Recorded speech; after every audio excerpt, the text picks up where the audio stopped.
Welcome to McKinsey Live. Today's moderator is Lucia Rahili.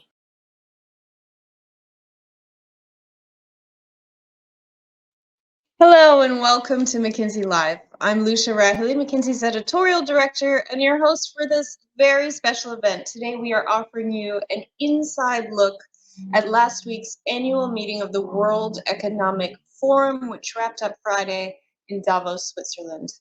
Today's event will actually be an all Q&A format, which is unusual for us. So if you are in our registered audience, this is your shot to ask what really happened at the meeting on the mountaintop, what mattered. We have frankly got kind of a huge audience today, but we will do our best to cover a range of questions as much as we can throughout this half hour that we have together. Joining us today are two of McKinsey's most senior leaders and key members of our Davos delegation, Tracy Francis and Sven Smit. Tracy is McKinsey's Chief Marketing Officer. She leads our ESG initiatives as well, and she sits on McKinsey's Shareholders Council, which is the equivalent of our board of directors. Tracy is based in Sao Paulo, Brazil. And Sven, hi, good to see you.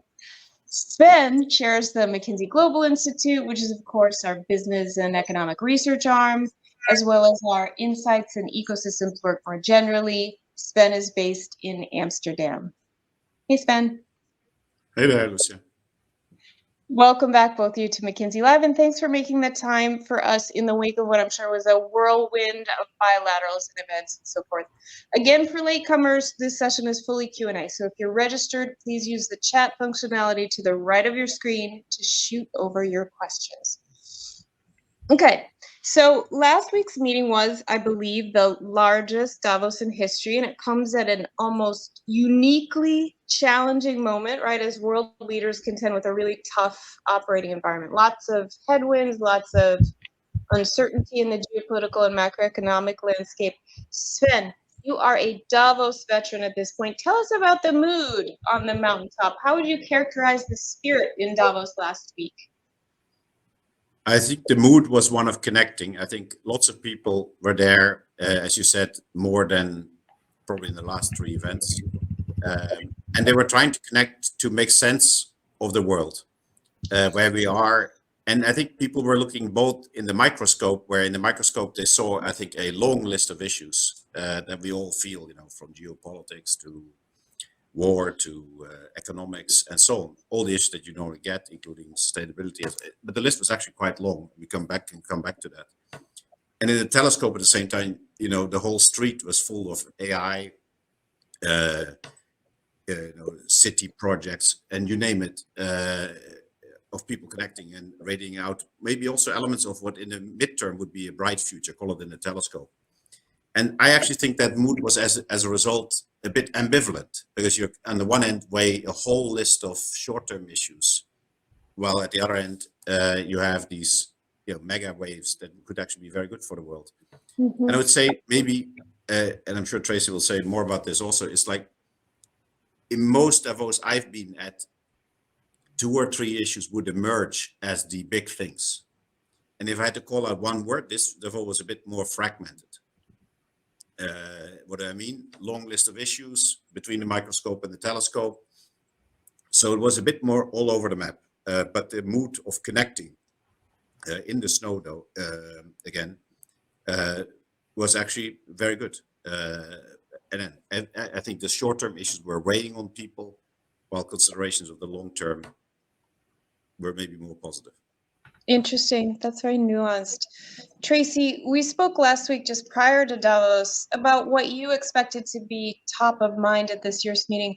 While we're collecting questions, would you recap for us briefly at a high level some of the overarching themes that dominated conversations? I know Sven is saying that the agenda was fragmented, but what were some of the themes that stood out to you? Yeah, so it was fragmented, and Sven also used the word ambivalent, and I actually think that's a very good word. I also thought it was very pragmatic, right? Amongst all of these, macro and sort of tectonic plates that are shifting in the world, I think particularly the business leaders had a very pragmatic view of, what needs to be done. So the big topics, Gen AI, as Sven said, was everywhere. The tech players were there in force, and you could almost tell from their discourse how regularly they speak to each other. They use a number of the same phrases and examples and that type of thing. We'll get into that a bit further on in the conversation, I imagine. Geopolitics, but geopolitics with a little bit of a twist around cooperation, whereas 2 years ago and last year it was very much sort of everything's defragmenting and everything's falling apart. There was a bit more of a sense of are there places to cooperate. China had a large delegation there, and India had just an enormous presence up and down the promenade. The US macroeconomy was on people's minds, and of course, the political context, but in particular, the macroeconomy with divergent views, I would say, but with a sort of tendency towards optimism. Climate and nature, perhaps a little less than in prior years. And that's been in the press quite a lot, but I actually think the reason why, it was sort of a little bit less than in prior years is because COP was actually very recent. But I would say that nature came through in a big way this year. Empowerment, which we'll get into, and sort of inclusion and economic inclusion and how to drive that.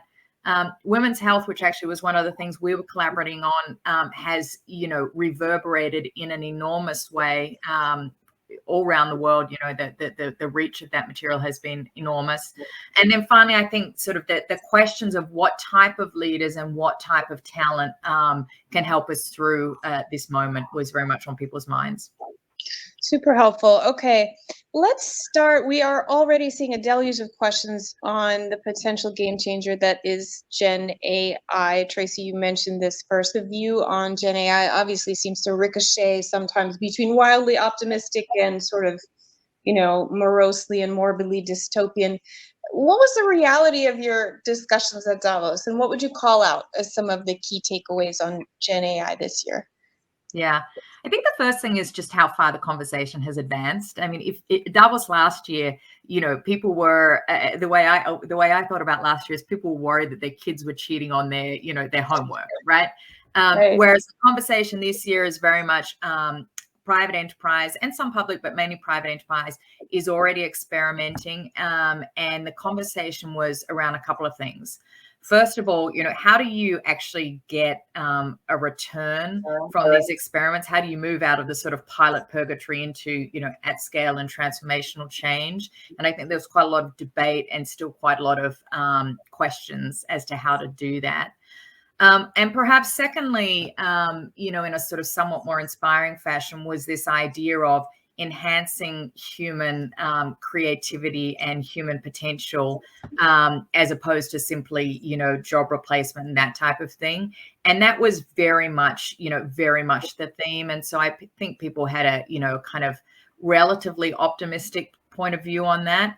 And then I think, finally, to be completely transparent, there's still quite a lot of uncertainty as to how all of this played out. And I think that was recognized in most of the dialogues as well. Mm-hmm. Sure, very helpful.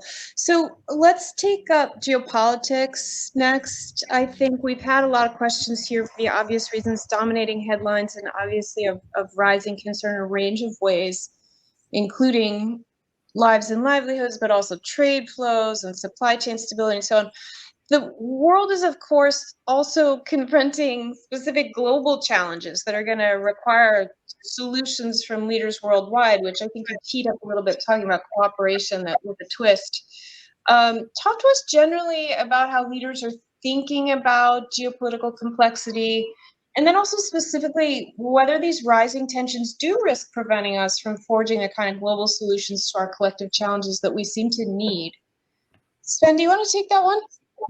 Yeah, I think Tracy used the word pragmatism, which I think is coming to this discussion too. Now, it's an interesting question, how can you be pragmatic about geopolitics? But the reality is, I think we launched a report that discussed sort of a global collaboration index. And what it shows is global collaboration has been increasing for the last years, but it is plateauing now. It's not yet dropping or crashing. It's plateauing. So that means people are at that plateau still finding pragmatic solutions. I think one thing that comes through is, of course, there's sensitive areas where collaboration is going to be much more complicated, but that I think is are not dealt with, but it's almost down the belly. So then you ask yourself, what other dimensions? So companies are trying to figure out in their supply chain, what is the dependency ratio that you can be relying on? And is that north of 50%? Is that healthy, or is it 30%? So then you get into the pragmatics. How do I get to 30%? Is that possible? And so I think this dependency concentration has become a real pragmatic discussion. Okay, and then how do you solve that? Because dependency, whether it's materials from Africa or production in China, materials in Australia or Latam or grains, it's becoming down to that practical level of, what is a healthy level of concentration dependency, at the same time knowing that it gets more expensive if you diversify too much. And I think people are in that game of, and of course they're trying to interpret how far can the geopolitics go. But I have this hope, because we are quite intensely interconnected, which we already brought to the fore in Davos last year, that intense interaction actually is holding us pragmatic, while maybe at the political sphere, the tension might be even somewhat higher.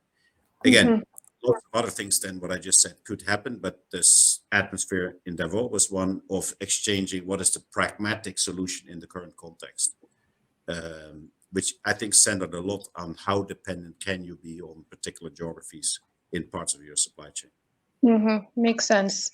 Okay, so many questions on the economy specifically. Much has been made of this so-called soft landing. Certainly the US stock market, at least now, seems to be roaring, but economic signals continue to be challenging to interpret. Was the stance at Davos sanguine, cautious? Tracy, you mentioned sort of divergent.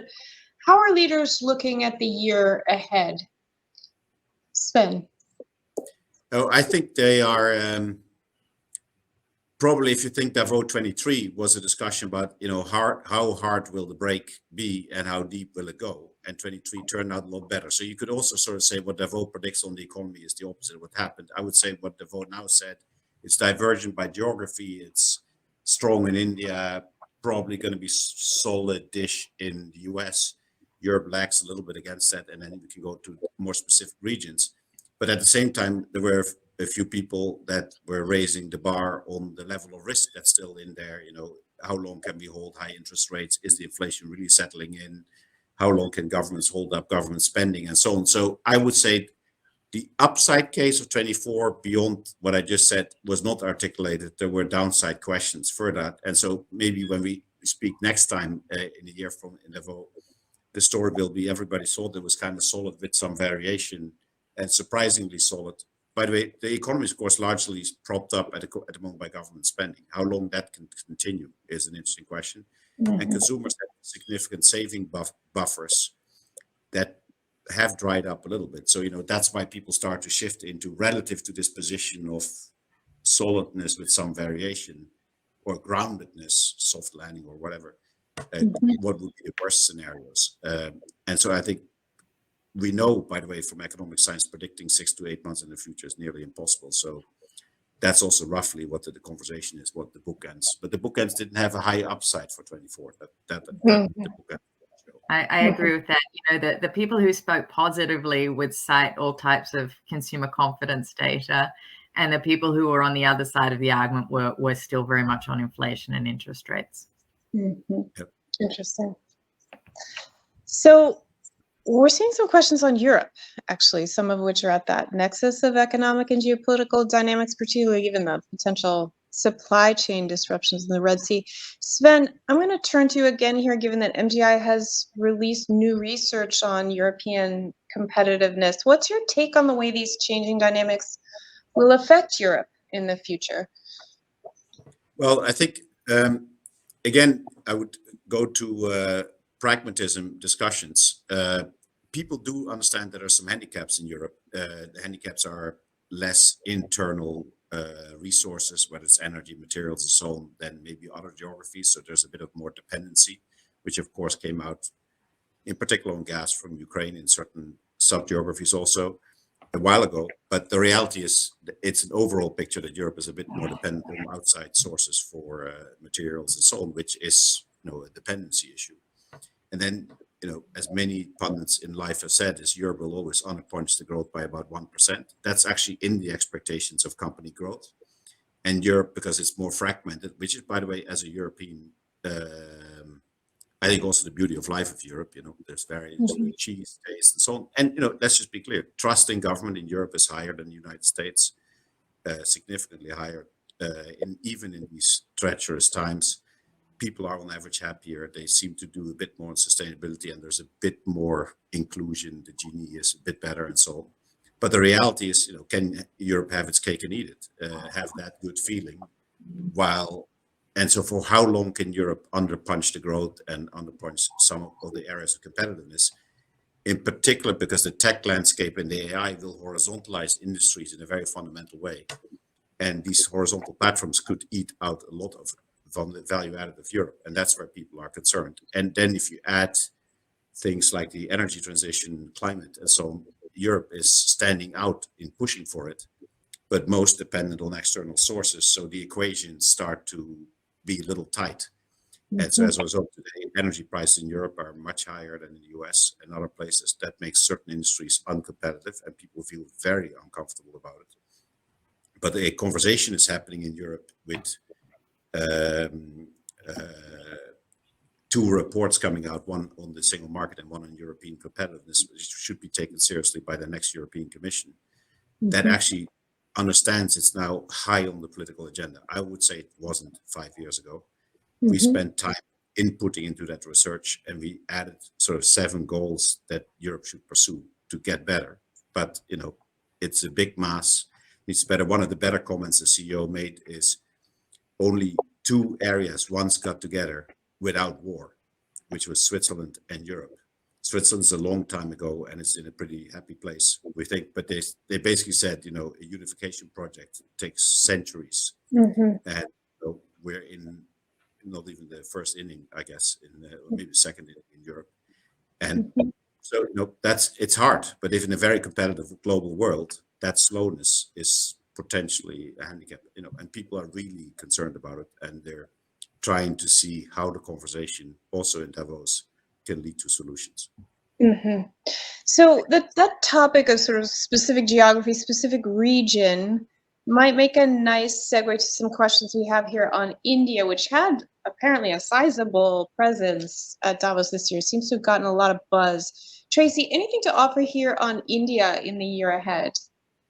Yeah, so I mean, the India thing was very interesting because last year also they had a lot of real estate on the promenade, but this year again, and also a stack of events and all of that.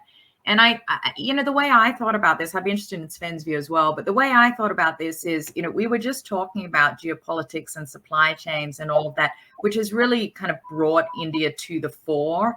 And I perceive that as a sort of, we're here and we're going to, capitalize on those trends and really put, our best foot forwards. And we have, done a reasonable amount of work on India, painting the economic opportunity and all of that. And it was sort of, fun to see the embracing of that opportunity.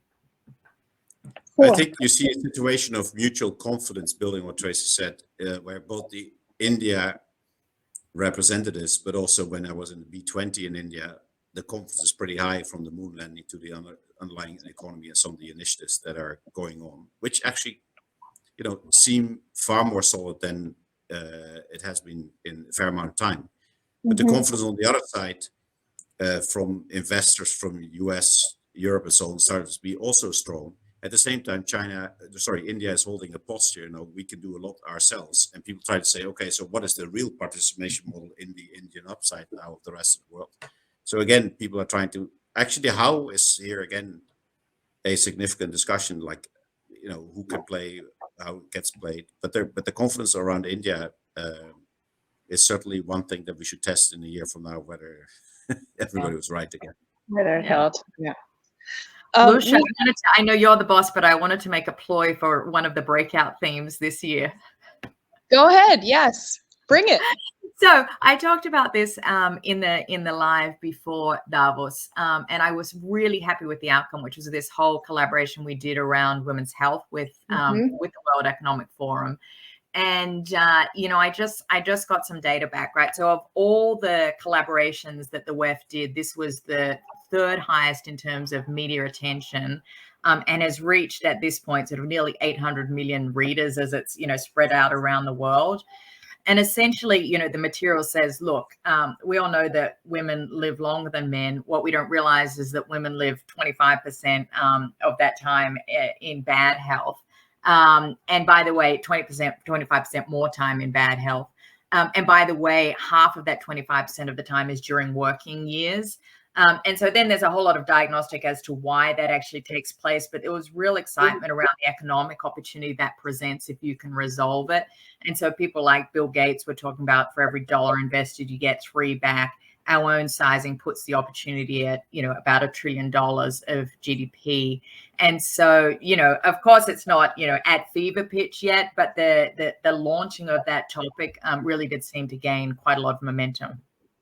That's great to hear. I mean, that's a fantastic report. It's very interesting, and folks should visit McKinsey.com to find it.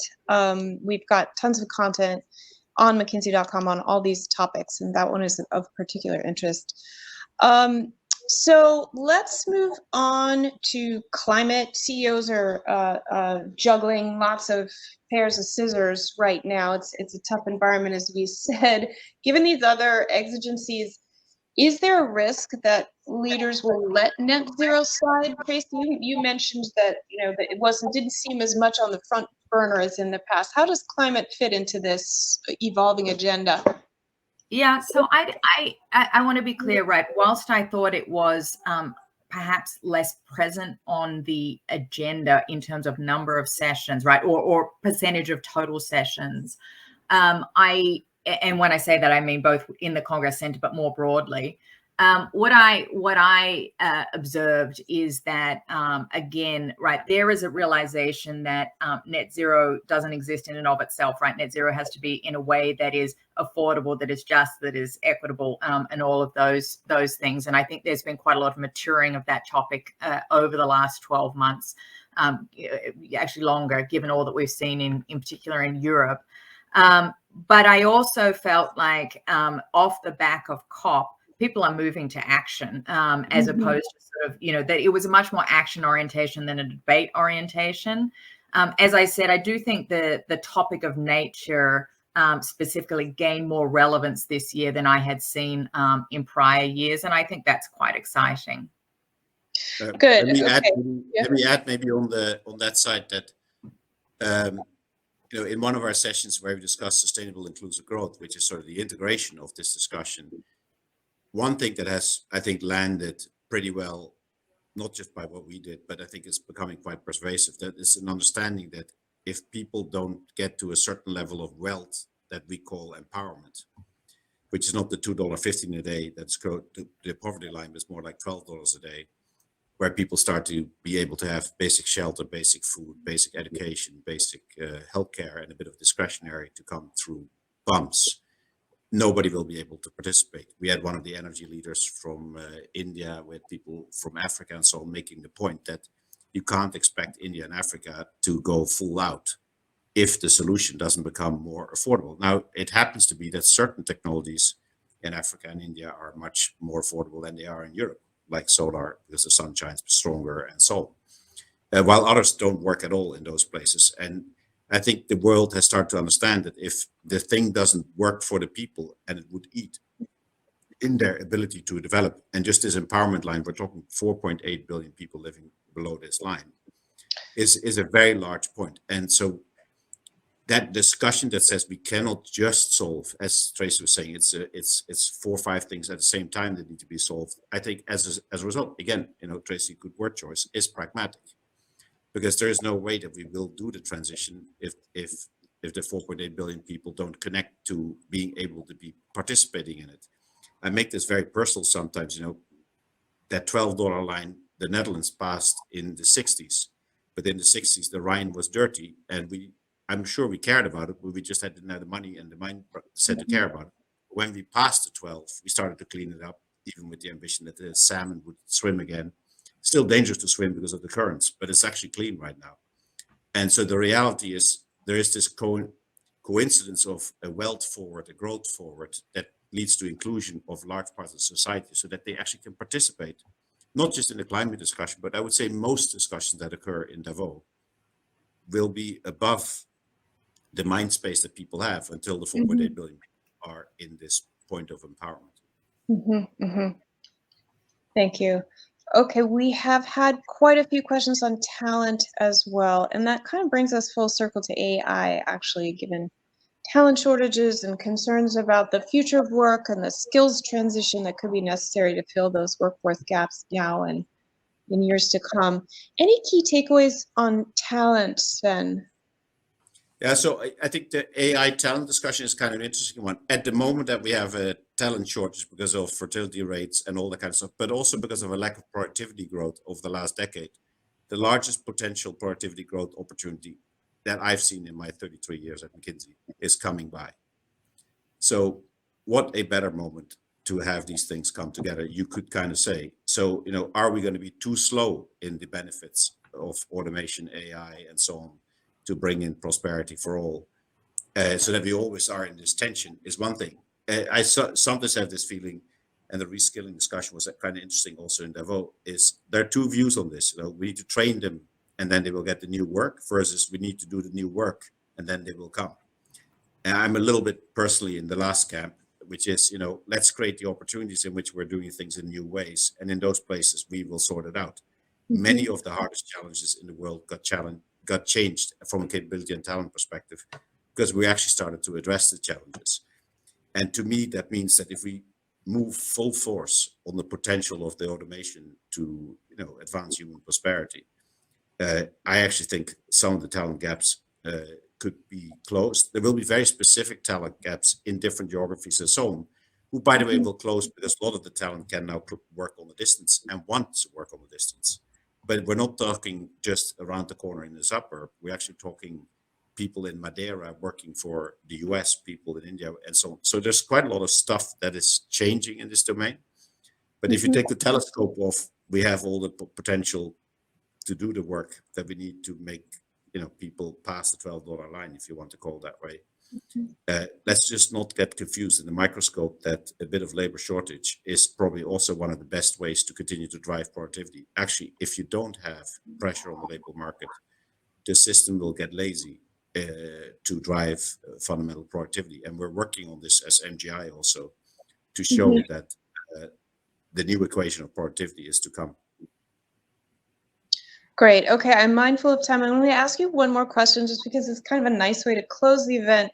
Would each of you tell us something about this 2024 gathering at Davos that either is surprising or that we won't necessarily read about in the media? Tracy, let's start with you. Sure. So I actually wanted to offer not my own comments, but we had a woman who went as one of the sort of Davos 50, which is, these young leaders. And she, as a result, participated in many sessions with some of the, the big leaders from around the world. And she had this observation, which was about the humility of leaders in this moment and how they were talking about the idea that sometimes the moment makes the leader, and that this very difficult context, if you couple that with people who are, working with a values orientation, with adaptability and with resilience, but, looking to this very uncertain moment for the opportunity, that the moment can make the leader. That's great. That's a positive note. Sven, what about you? One of my surprising meetings in the bilateral was somebody who started asking what I'm doing with my kids. I thought this one was me talking about the global economy, 2024, downsides, upsides. And the questions were quite specific, like, are they on TikTok? Do you sometimes ask them to help you? Are you congratulated? And so, and this person, I think rightfully so, was quite worried about what we're doing with the next generation. That will be the people that will shape the Davos of 25 years hence and further. And said, we need to be really, really disciplined to make sure that we do the best for our kids to develop properly in this context to drive ourselves to new heights. And I found it fascinating. I really thought, and that lasted not for 2 minutes at the beginning, and then we went back to the economy. No, this was the conversation. It was like the opposite of what I thought I would be doing there, but it was very, very helpful. That is super interesting, and I will be scheduling time with you next week to discuss the fate of my own children. That brings us to time, but this has been a fantastic discussion, guys. Tracy and Sven, thank you both again for joining us today. And as always, thanks all of you who are in our McKinsey Live audience for being together with us for today, especially to those of you who sent in such thoughtful questions. We tried to cover as many as we can. We've published, again, quite a bit of content related to these topics and more, so just visit our website at mckinsey.com, and you will also be able to find a replay of this and our previous McKinsey Live sessions there as well. And finally, be sure to join us again in February when we are planning to zero in on what we think CEO priorities should be for 2024 with two of McKinsey's top leaders, Liz Hilton-Siegel and Homayun Hatami. See you there. Have a great day or evening, and be well. Bye-bye. Thanks, Lucia.